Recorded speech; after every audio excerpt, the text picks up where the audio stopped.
Pour vous expliquer un peu comment ça marche, j'ai besoin de vous parler des déclencheurs et de ce que c'est qu'un déclencheur dans le deuil.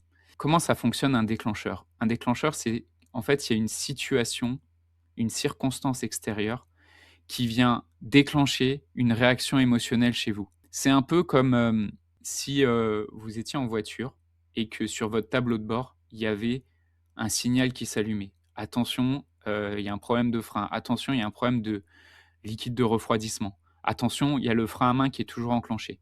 C'est cette réaction émotionnelle, en fait, c'est un signal qu'il y a quelque chose en dessous qui ne marche pas. Ce qu'il faut comprendre, c'est que la douleur, elle est avant tout à l'intérieur.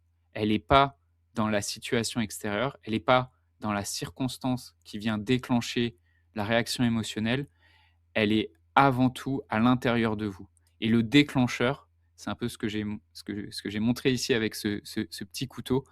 Le déclencheur, ce n'est qu'un élément circonstanciel extérieur qui vient vous rappeler la blessure originelle, mais avant tout, le vrai problème, c'est que surtout cette blessure-là, elle n'est pas soignée. Comment il faut, considérer ces déclencheurs? Ces déclencheurs, en fait, c'est comme une carte du deuil. Ces réactions émotionnelles, en fait, elles vous indiquent les endroits sur lesquels il y a encore du travail de guérison à faire dans votre deuil.